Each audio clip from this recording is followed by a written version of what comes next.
não foi bom para nenhum dos dois, né? Assim, lógico, o Grêmio com 39 pontos, está muito mais perto. Quando você empata um jogo assim no final emocionalmente, para você demora fora de casa. Ainda, né, Alex? É muito melhor, na verdade, né? Porque o jogo foi ruim para você nesse sentido.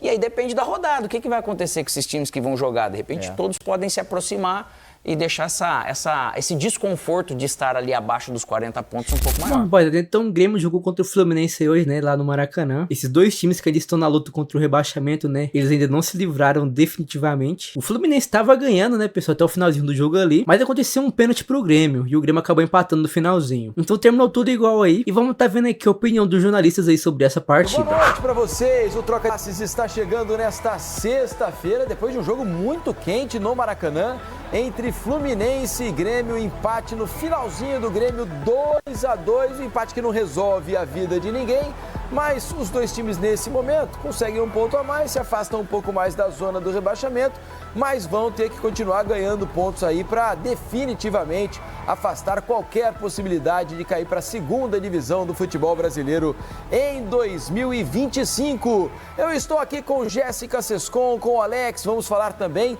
sobre a convocação da seleção brasileira. Hoje Dorival Júnior anunciou os 23 nomes que vão representar o Brasil nos próximos 2 jogos das eliminatórias. Vamos conversar também sobre a lista. Teremos a participação dos nossos companheiros direto do Maracanã para falar muito sobre esse jogo quente entre Fluminense e Grêmio, tá legal? Aliás, convido vocês aí de casa para participarem com a gente, tá certo? Hashtag troca de passes, vá lá no Twitter, no X, mandem as suas mensagens pra gente, vocês, torcedores, especialmente gremistas, tricolores, né, que estavam assistindo a partida aqui no Sport TV.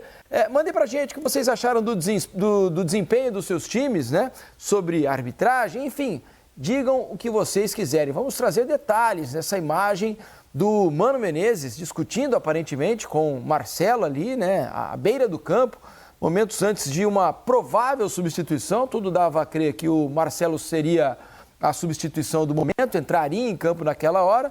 Ele fala alguma coisa, o Mano rebate, e aí o Mano dá um empurrão no Marcelo, fala, não vai mais entrar não, volta para lá e tal. O Marcelo acaba voltando para o banco de reservas. Vamos tentar entender o que aconteceu, qual foi o entreveiro entre treinador e Marcelo. Mano Menezes dará entrevista coletiva daqui a pouco lá no Maracanã, imagino que vai ser perguntado sobre isso. Vamos acompanhar, certo?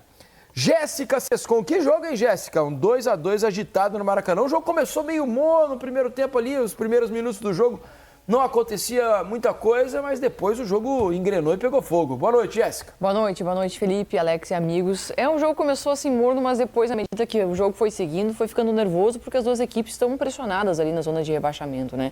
Acho que o Fluminense, o empate não ajuda ninguém, mas o Fluminense olhava para essa partida contando os 3 pontos. Precisava pontuar em casa, vencer o Grêmio em casa, o Grêmio que tem muita dificuldade, mas não aconteceu assim, né? O Grêmio saiu ganhando, o Fluminense busca essa virada, num jogo em que o Fluminense teve uma postura ofensiva, jogando no campo do adversário, o Grêmio com as linhas bem baixas, né? O Grêmio que veio com 3 volantes nessa partida para tentar marcar um pouco esse meio campo muito talentoso do Fluminense, e a partida foi se desenhando dessa maneira. Eu fiquei com a sensação que o Fluminense acabou desperdiçando a oportunidade de marcar 3 pontos. Não porque aconteceu o lance no final da partida do pênalti, mas porque o Grêmio deu toda a chance para o Fluminense fazer os seus gols. Um Grêmio com muita dificuldade defensiva, ainda que estivesse bastante retrancado.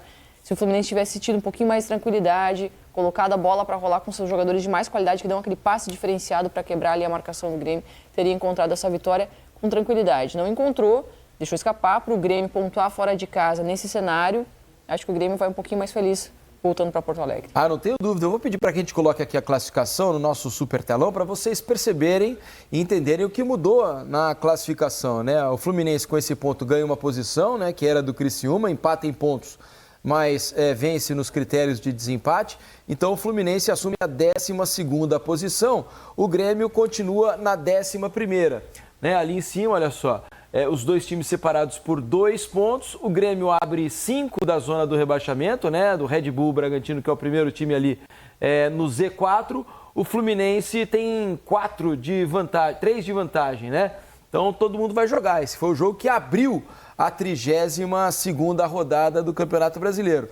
Não imagino, pelo desempenho das duas equipes, Alex, que nem Grêmio nem Fluminense vão ser rebaixados ao final do campeonato. Mas era importante, tanto para um quanto para outro hoje, vencer para se aproximar ali do número mágico, né? Acho que nem vai chegar a tanto, mas de acordo com os matemáticos, 45 pontos já é o suficiente para você praticamente eliminar qualquer possibilidade de rebaixamento. Então ninguém se aproximou como gostaria, com 3 pontos desse número. Mas o resultado, sem dúvida, é melhor para o Grêmio, né, Alex? Boa noite. Boa noite, Felipe, Jéssica, todo mundo que está em casa. Ô, Borginha, Agroplay, manda uma mensagem para nós na hashtag. O que você está achando que você manda para mim? Manda aqui na hashtag, no X, meu. Cara, assim, ó, você vê, o Fluminense, ele teve muito mais perto de vencer, né? Ele teve mais condição para isso. O pênalti no final, a gente precisa entender o porquê, às vezes, de tanta revolta, se teve algo que eles estavam pleiteando ali que foge disso, né? Que a princípio a gente não consegue entender. Desculpe te interromper, teremos Paulo César de Oliveira aqui no programa também para falar sobre a questão da arbitragem. E algum profissional para leitura labial também, para não entender o que aconteceu com o Mano e com o Marcelo ali, que é algo que, pelo jeito, o Marcelo falou algo de alguma maneira. E desagradou o Mano, né? Desagradou o comando, né? Ele se sentiu meio que até ofendido para fazer aquilo ali. Acabou sendo um final de jogo que era para terminar tranquilo, vamos dizer, né? Porque o Grêmio realmente ele não fez. Por onde teve ali um início de jogo. O Fluminense foi melhor, né? Mas aí depois o Fluminense, na boa parte do primeiro tempo, terminou bem o segundo tempo, o Fluminense dominando, teve até condição para fazer algo melhor. E isso é o que o futebol ele acaba trazendo. E aí você tem um final de jogo desse, terminou totalmente com os nervos à flor da pele, até pro lado do Fluminense. De repente, até isso que aconteceu ali com o Marcelo. Ou pelo momento que ele ia entrar, né, a minutagem, e aí, mas só que acho que tudo que aconteceu ali, acho que os nervos eles vieram mais à flor da pele, acabou conturbando um pouco desse jogo. Eu acredito que quando o pessoal do Fluminense olhar o lance, eles naturalmente vão falar, poxa vida, não era para tudo isso, a não ser que eles tenham algo diferente sobre o lance para poder comentar. Porém, eu acho que não foi bom para nenhum dos dois, né? Assim, lógico, o Grêmio com 39 pontos, está muito mais perto. Quando você empata um jogo assim no final emocionalmente, para você demora fora de casa. Ainda, né, Alex? É muito melhor, na verdade, né? Porque o jogo foi ruim para você nesse sentido.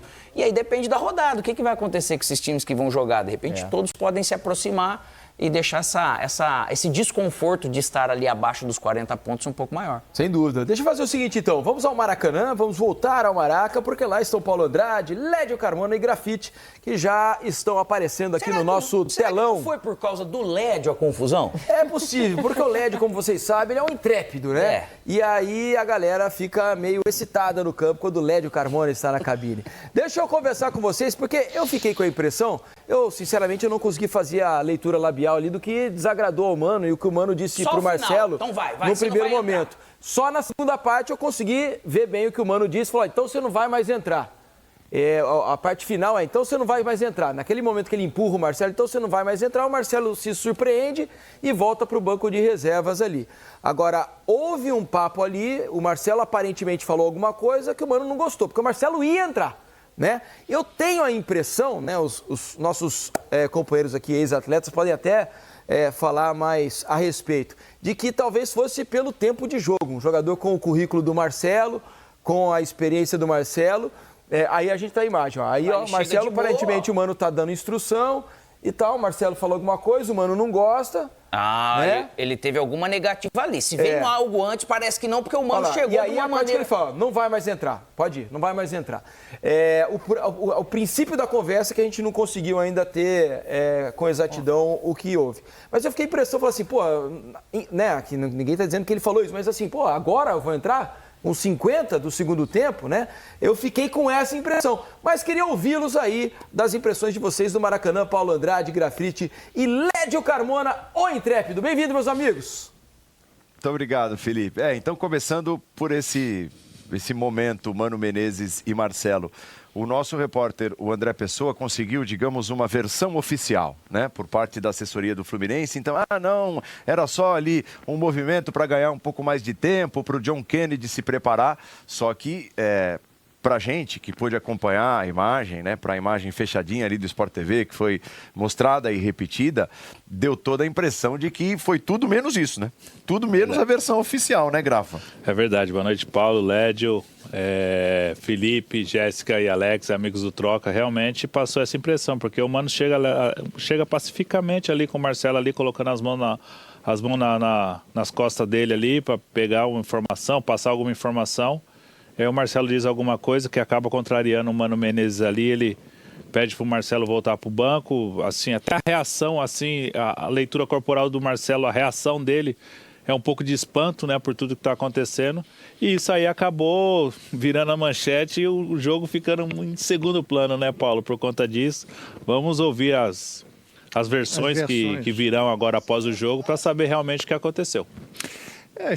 Isso precisa ser esclarecido, né? Primeiro, boa noite aos amigos intrépidos, porque a imagem é clara e dá margem a várias versões, né? Então a gente precisa saber exatamente o que aconteceu, qual foi o tom do diálogo, o que o Marcelo falou, porque o Mano tomou aquela decisão. Não dá para a gente olhar e achar que isso aí foi um momento banal de fim de jogo.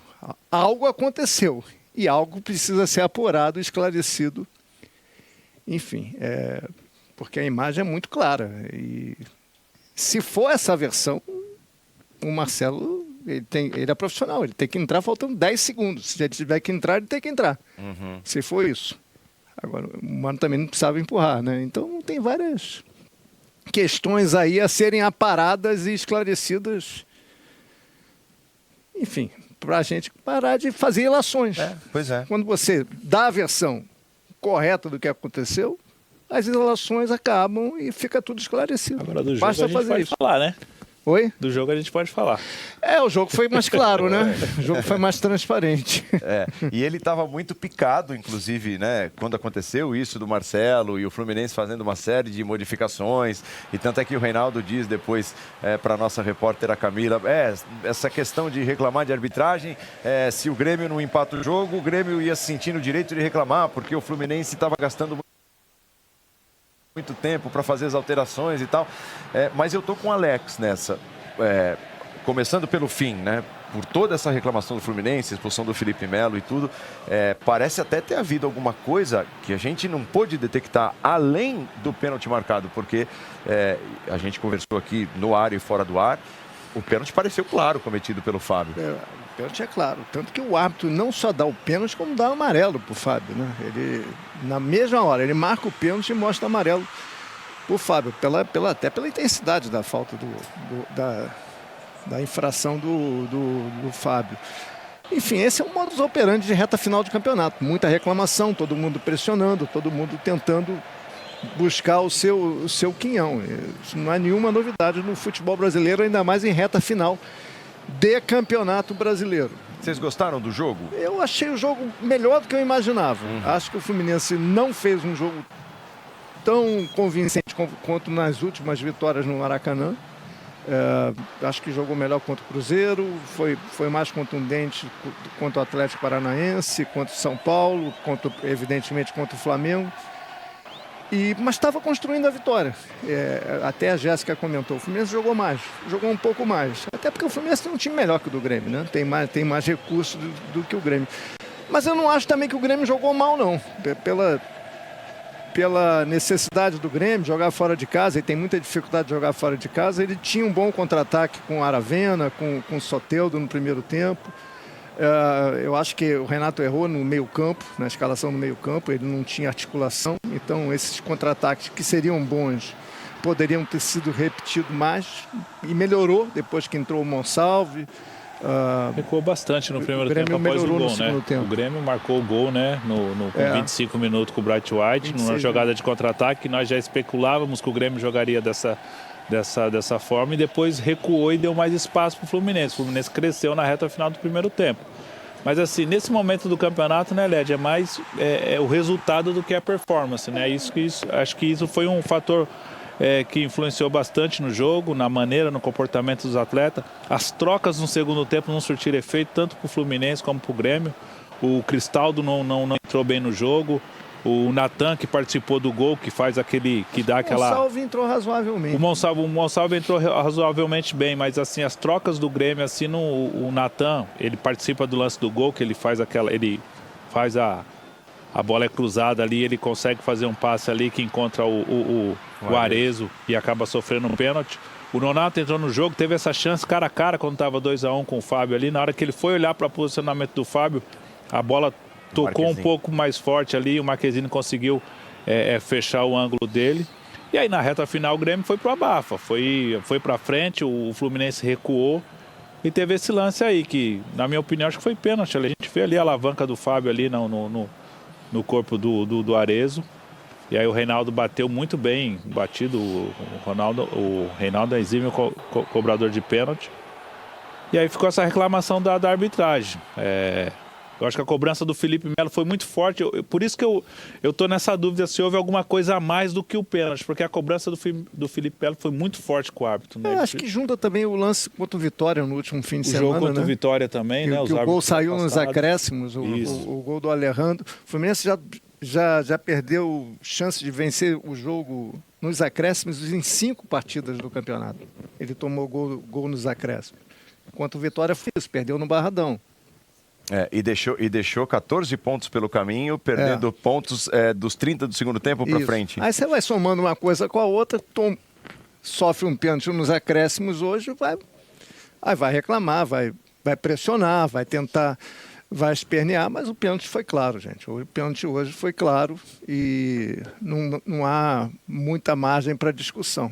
A não ser, como disse o nosso Imperial Alex, que tem acontecido mais alguma coisa no lance. Eu não consegui enxergar. O resultado pro Grêmio é bom, né? Porque ele segura o Fluminense atrás na zona de classificação, faz mais um ponto, tem perspectiva, apesar que a próxima rodada é bem complicada para ambos, né? Para ambos. Mas o Grêmio é um resultado que ele busca um ponto na reta final do jogo. O Fluminense vai lamentar bastante, que é mais 2 pontos perdidos aí na classificação. Mas para o Grêmio fica um resultado positivo, porque segura um concorrente atrás na zona de classificação e pode pensar um pouco mais de tranquilidade no campeonato. Nós temos a imagem no detalhe, né, do momento da expulsão do Felipe Melo. Ele expulso e sai ali desabafando. Quer ver? Vamos ouvir. O Fluminense tem que ser respeitado, né, Paulo? Ele fala. Isso. Nós inclusive, tivemos uma imagem até com um áudio mais claro depois do jogo e, num primeiro momento, fizemos a leitura labial, ou tentamos, mas depois ele fala, o Fluminense precisa ser respeitado. Ele diz, estão roubando o Fluminense, e depois ele se vira para a câmera do Sport TV. Olha lá, agora a gente vai conseguir ouvir. Quer ver? Passagem dele para o vestiário. O Fluminense tem que ser respeitado. Esse gesto do Felipe, na hora do julgamento, pode agravar a punição dele, que poderia ser de 1, 2 jogos, só por reclamação. O gesto pode agravar a punição dele. Então assim, terminou, Felipe, muito quente o jogo, e ele foi se tornando cada vez mais quente. Para quem gosta, né, desse drama, né, que envolve o futebol muitas vezes, foi um prato cheio, porque houve vários ingredientes de muito drama e, no final das contas, concordo com os comentaristas, quem sai com gostinho de um ponto conquistado é muito mais o Grêmio, e o Fluminense com gosto amargo de 2 pontos deixados pelo caminho nessa noite aqui. E um jogo de 10 cartões amarelos, né, acaba também atrapalhando a vida do Fluminense no próximo jogo. Perdeu o Arias, por exemplo, né? Eu até percebi o Arias conversando ali com o integrante da comissão técnica do Fluminense no final do jogo, dizendo: eu não falei nada, eu só perguntei o porquê ele tinha dado o pênalti. Exato. Eu só perguntei o porquê o pênalti, ele já veio me dando amarelo e tal. Só para fechar com vocês aí, você vê como o futebol é detalhe, né? O Fluminense teve 2 oportunidades, nem estou contando aquela do Arias que ele pega de primeiro, o Marquezine faz a defesa, a bola pega na trave.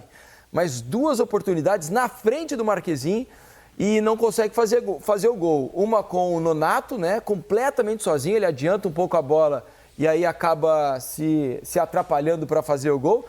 E no primeiro tempo, o Lima, né, numa tabela acho que com o Cauã, Elias. Isso. O Lima sai na frente do Marquezinho, podia acho que até ter driblado o goleiro, né? Porque ele já estava naquela posição agachado ali, né? Nem vê, lógico, vendo de fora e tal, mas da maneira que tá, você ameaça quem tá mais acostumado, dá um corte no goleiro, porque o goleiro faz. Mas a defesa, da maneira que ele colocou o pé ali, foi espetacular, né? Pois mas são detalhes que nesse momento fazem toda a diferença no jogo, né? São gols, se a gente falar daquele XG, né? Que são os gols esperados, essa é de pontuação muito alta, né? Porque eram gols muito próximos ao goleiro, muito próximos ao gol, em boa posição e que acabaram não sendo convertidos, né? E fez total diferença no fim, meus amigos. E o gol que parecia que não entraria, entrou, né? Que foi o gol do Arias. Né? Isso. Que foi um lance estranho, não sei o que o Alex achou, né? Porque não desviou em ninguém e o Marquezinho tomou um gol completamente defensável no contrapé dele. Na minha opinião, ele estava mal posicionado. Coisa que tem acontecido mais vezes. Acho que depois do Neymar acabou vindo esse lance de ameaçar chutar lá e colocar por baixo das pernas, né Grafa? Verdade. Só que nessa bola, o marcador, ele de certa forma, ele é uma barreira para ajudar o goleiro. Eu sempre entendi assim, dessa forma. O defensor, o Reinaldo, fez isso, é o que naturalmente todo mundo faz, de você ir lá e tentar bloquear. Só que você bloqueia, num passo um pouco, você dá uma certa metragem para o marcador e você expande isso acreditando que o atacante ele vai colocar essa bola lá onde você está pondo o pé. Só que você abre esse compasso ali, o pessoal começou a virar esse pé para cá, então acaba pegando no contrapé do goleiro. E o Marquezinho não esperava, será? O Marquezinho não, porque tem os caras na frente dele. Se tem na frente dele é barreira pro goleiro normalmente. O goleiro ele vai ficar olhando como se ele estivesse por fora, esperando aquela chapada, né? E a hora que ele vira o pé aqui, realmente passa ali de baixo e acaba deixando ele vendido, né? A câmera por trás do gol até mostra esse movimento do Marquezinho. Quando ele vai se preparar, que ele dá aquele pulinho pro lado direito ali para aquele chute vir naquele lado direito do pé dele ali ou em cima dele, a bola passa entre as pernas do Reinaldo e do lado da perna do outro marcador e entra bem no contrapé dele ali. Ele não teve reação para voltar. Ele fez o movimento para ir, mas não teve a reação para conseguir voltar, que a bola foi um pouco rápida ali. Ela sai seca e sai rápida. Olha o lance aí, ó. No gol. Arias recebe, traz pra canhota, bate. Marquezinho acho que imaginou aquela chapada, né, de curva. Aí dá pra ver certinho, ó, por trás, ó. Não foi um chute tão forte também, né? Não foi, acho que... Olha lá. Acho que tanto o Reinaldo quanto o Marquezinho imaginavam aquela bola de curva, né? Tá ele e o Germerson lá, ó. Então o Germerson ele fez a barreira pra bola chapada, só que sobrou um espaço ali, mas o Marquezinho ali, de certa forma, é difícil, ele fica vendido mesmo, o goleiro, né? Pois categoria do Arias, né? Deixa eu agradecer aqui meus amigos Paulo Andrade, Lédio Carmona, o Intrépido, Grafite, para que a gente traga aqui também Paulo César de Oliveira. Obrigado, meus amigos. Bom descanso para vocês, hein? Valeu. Tchau, boa sequência. Boa noite. Valeu pela presença aqui no Troca. Paulo César de Oliveira já está prontinho, preparado. Será que ele fez aulas de leitura labial? Eu não sei se o PC fez curso de leitura labial. Eu acho que a arbitragem tem que ter, não tem? Às vezes sim, né? Ou então o cara deduz, né, no campo. Me xingou e tumba. Já dá o cartão por via das dúvidas. Às vezes funciona assim, não é, PC? Boa noite. Bem-vindo ao Troca. Boa noite, Diniz, Jéssica, Alex. Boa noite para todo mundo que está em casa. Muitas vezes não só as palavras, como também os gestos, né? As formas, como os jogadores se manifestam ali na hora da reclamação. O único cartão que eu tive dúvida, falando um pouquinho rapidamente sobre o amarelo, o único cartão que eu tive dúvida foi o do Arias, porque foi no bolo ali, não deu para perceber o que ocorreu. O Ganso, que estava pendurado, tomou um cartão merecidíssimo. bobo. Ele sofreu uma falta lá no campo de defesa do Fluminense, praticamente no último minuto do primeiro tempo, e se dirigiu de uma forma deselegante, deseducada, ostensiva contra o Matheus Candanção e foi bem advertido. O Cauã Elias, que também estava pendurado e está fora do jogo contra o Internacional, na hora da substituição, o Matheus Candanção pediu para que ele saísse do outro lado do campo, ele ficou fazendo cera ali na saída, não aceitou a orientação, ficou retardando a saída e também foi bem advertido. Caso clássico de cartão, né, PC? Exatamente. Só o do Arias mesmo, que foi no bolo, na hora do pênalti, que realmente não deu para perceber ali o motivo da aplicação. Então vamos fazer o seguinte, PC, vamos ao lance do pênalti, né? Que imagino se a gente não percebeu nada de diferente ali naquele lance. Talvez na entrevista coletiva o Mano possa falar, né? Qual era a reclamação, a grande reclamação. Mas tudo causado pelo pênalti já marcado nos acréscimos, PC. É isso, aos 50 minutos do segundo tempo, o acréscimo de 8 minutos no primeiro momento, condizente com o andamento do segundo tempo, por conta das paralisações. E após o toque ali do Fernandes, a bola sobra para o Arezzo. É o Arezzo quem toca na bola, chega primeiro. E o Fábio chega atrasado para a disputa e de maneira imprudente, olha só, atinge o atacante do Grêmio ali com a perna direita. Ele até faz o gesto que ele tentou recolher a perna. Mas ele deixa primeiro a perna. Exato, ótima Parece que observação, né, Alex? Ele primeiro, e esse ângulo por trás aqui na diagonal aí é perfeito. Porque ele deixa a perna primeiro, comete a penalidade, só depois recolhe um lance de imprudência, porque ele chega atrasado na disputa e acaba deixando a perna atingindo E provavelmente, o jogador do Grêmio. se ele não toca no atacante, o Thiago ia conseguir afastar. Até por isso caracteriza melhor o amarelo do que o vermelho, PC? Sim, e também pelo fato de ter a disputa de bola, porque não foi uma entrada assim com uso de força excessiva. O árbitro pode ter considerado ali como uma possível situação clara de gol, apesar que tem a cobertura, né, os jogadores do Fluminense... Mas não deixa de ser uma chance. O Thiago, isso, porque ele foi atingido, mas tem a cobertura ali do Thiago Santos, tem a cobertura, né, dos defensores do Fluminense, que teriam a possibilidade, então já descarto até a possibilidade de situação clara de gol pela proximidade do Thiago Santos. É mais pela forma como o Fábio atingiu, procurando disputar a bola, mas ele acaba chegando, para mim, uma falta mais assim, de imprudência do que praticamente de temeridade, né? Mas ele entendeu aí na aplicação do cartão amarelo, mas a decisão técnica, que é a decisão que decidiu o jogo, o resultado do jogo, para mim corretíssima. Tentei ficar ali buscando uma explicação por essa contestação do Fluminense, mas eu acho que é muito mais em virtude dos acontecimentos do final de semana, do pênalti mal marcado a favor do Vitória no lance do Mateuzinho com o Lima, um lance que decidiu o jogo, o afastamento do Flávio Souza eu acho e que é de o acúmulo, outros, né? Porque esse de outros pênalti... árbitros. Porque Então, mas esse mesmo não dá para lance reclamar muito, claro, né? E como vem no último minuto, né? Eles podem ter essa... É uma frustração grande. É, a frustração grande, mas não tem nada a ver um com o outro. Realmente, contra o Vitória foi um absurdo, né? Tanto que o árbitro foi afastado, mas esse daí realmente fica muito claro, né? Eu achei muito claro o pênalti também, né? Acho que o pênalti foi bem marcado. Ô, PC, vamos então à reação do Felipe Melo ali, que também é um lance claro de expulsão e imagino, como bem disse o Lédio, talvez tome um gancho maior do que um jogo apenas, né? A suspensão automática, né, PC? Até porque tem a questão do histórico, ele teve aquele problema também, né? Daquele empurrão no assessor de imprensa do Atlético Goianiense, né? Ainda no primeiro turno, então não é primário, né? E aí tem uma ação primeiro aí na reclamação, é expulso do campo de jogo, e aí o gesto que ele faz é um gesto de roubo, né? E isso é muito grave, e isso pode ter consequências mais severas por parte do tribunal, né? Até por se tratar da recorrência, né? Por não ser um atleta assim com primário, né? Nesse tipo de situação já tem um histórico. E, assim, uma atitude assim, destemperada, né? E, mais uma vez, assim, eu acho que pelo calor mesmo, resultado do final de semana, acho que isso tem muito mais a ver com o jogo do Vitória do que praticamente com o jogo de hoje, que teve, sim, a aplicação dos cartões, o número elevado de cartões, mas, volto a dizer, o lance que definiu o jogo, assim, inclusive consenso entre a gente aqui, um pênalti muito bem marcado pelo Matheus Candansan. No final das contas, dá para afirmar que o Matheus Candansan fez, na sua opinião, uma boa arbitragem, PC? Fez. Eu achei, sim, uma boa atuação. O primeiro tempo foi mais tranquilo. Segundo tempo, um pouquinho mais pegado, um jogo mais amarrado. O Fluminense, depois que fez o segundo gol, acabou segurando um pouquinho ali, retardando o reinício. Então, o acréscimo foi condizente. Teve atendimento do Lima, atendimento do Diogo Barbosa. O Gandula expulso, né, por retardar ali na entrega da bola. Então, o acréscimo dentro daquilo que foi necessário para o segundo tempo. E a decisão capital, que é o que a gente mais pede no final de campeonato, nesses jogos decisivos, as grandes decisões. No meu ponto de vista, uma decisão muito acertada, foi uma boa arbitragem, sim. PC, obrigado pela presença aqui no Troca, hein? Pelos esclarecimentos. Isso aí, boa sequência. Valeu. Então é isso aí, pessoal. Espero que vocês tenham gostado do vídeo. Se você gostou do vídeo, então, deixe seu like, se inscreva no canal caso você não seja inscrito, beleza? Então é isso aí, pessoal. Até a próxima. Valeu, falou e fui!